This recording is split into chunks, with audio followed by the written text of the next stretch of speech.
Hello again, spacefarers of the galaxy, and welcome back to the archives. I see that your ship is well equipped for long travel. Perhaps you are planning a voyage in the Outer Rim. Come then, my friend, and spare a few moments to learn about one of the most titular planets that lie in that area of space. Long ago, Tatooine was once barely known as a dust bowl and a backwater planet, though in the recent years of the Star Wars mythos, it has gained an almost excessive amount of attention. Originally, it was famous for being the location of the headquarters of Jabba the Hutt, as well as a busy hive for all sorts of criminal activity, scum, and villainy. Among these, there is the Boonta Eve, as well as it being the home planet of not only the Chosen One, Anakin Skywalker, but also the savior of the galaxy, Luke Skywalker. Many terrible and wondrous things have happened on this sandy planet, but not many know of the shocking origins of the world itself. Tens of thousands of years ago, Tatooine was a very different planet, forever changed by the terrifying Rakatan Empire. Now the coordinates have been punched in, so let's make the jump to hyperspace. First though, according to our ship logs, many of the passing vessels have not yet docked and have not yet subscribed to the archive. So if you've been enjoying the holocron openings, reach out and force crush that subscribe button.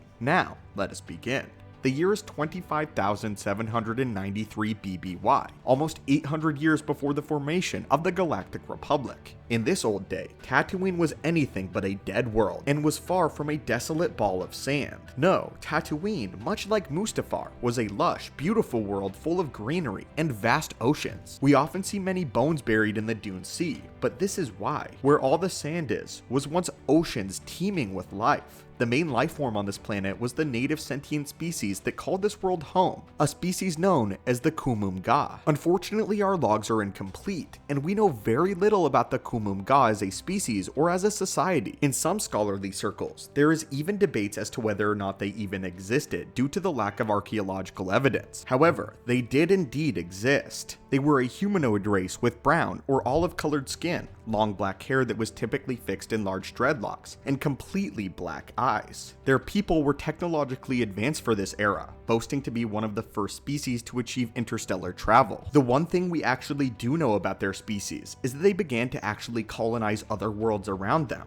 though it was against the wishes of their elders, and for very good reason, a reason that would cause them to suffer. This activity drew the attention of the one and only Infinite Empire, one of the greatest threats that the galaxy has ever seen. The Rakata were still in the midst of their conquering days when they caught wind of the Kumum-Ga people and immediately launched a full invasion of Tatooine. Like all people that the Rakata subjugated, they had only just figured out interstellar flight, so they were a long way away from making battleships, starfighters, or even thinking to create anti-aircraft weaponry. To the native species of Tatooine, they had no idea that other species had in fact developed interstellar travel as well. The Rakata came and conquered them with very little resistance and immediately enslaved the people. The Kumum-Ga people would be in the service of the Infinite Empire even after the Jedi managed to drive them back and ultimately defeat them. Soon though, a strange plague began to ravage the Rakatan people, and as you know, stripped them of their force abilities and even killed many of them off. One by one, worlds that the Rakata had enslaved began to rise up and revolt against them, winning their freedom from their newly weakened alien oppressors. By now, the Infinite Empire was starting to wink out, and they were growing desperate. Soon, the time finally came for the Kumum-Ga people to reclaim Tatooine for their own, as they too started a revolution. Like the others, their rebellion was a success, and they drove the Rakata from the world of Tatooine. Unfortunately though, the Rakata would leave them with one final retaliation,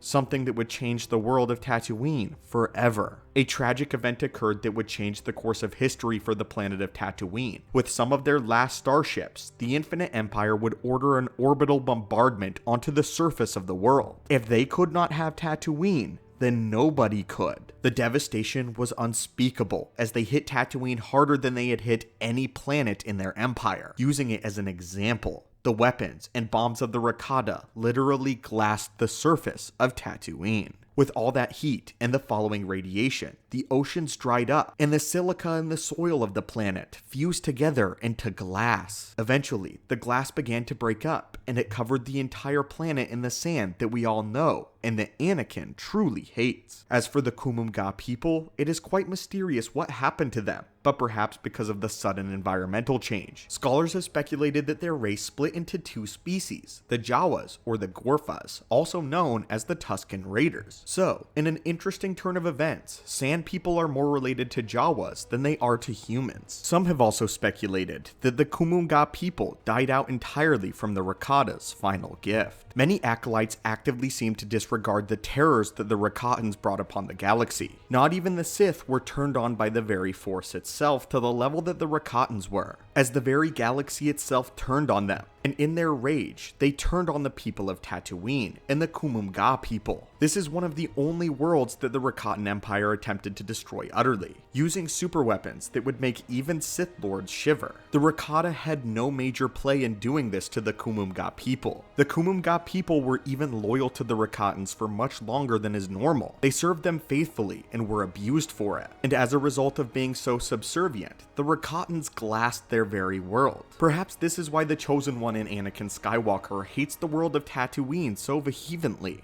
Perhaps individuals that walk among the sand dunes can sense what it once was, can sense that it was a world teeming with life. Perhaps there is something subconscious in the very world of Tatooine that draws out the criminals and the scum of the very galaxy. Perhaps there is some greater reason why the Chosen One was eventually brought here and Luke Skywalker was raised here, as the Force itself makes no mistakes. Or perhaps I am reaching too far, and the world of Tatooine is just a mere coincidence. However, it is quite interesting that one of the biggest events and most tragic events in all of the lore with the glassing of Tatooine would eventually result in the world where Luke and Anakin Skywalker were raised. As a side note, one day I would absolutely love this to be explained in a live action format. I would love to go back to the world of Tatooine thousands of years before the glassing of the Rakatan Empire, seeing it through a brand new lens, seeing the beautiful world that it once was, and the terrible world that it now has become. But anyway, spacefarers, I hope you enjoyed this small holocron and story of the world of Tatooine, and I wish you safe journeys on your space travels, and do not take for granted the beauty of the galaxy, for it may not always be as it is. And if you enjoyed our lore breakdown on the various worlds of the Star Wars galaxy and would like to see more, please comment and suggest down below, as our archives are ever expanding.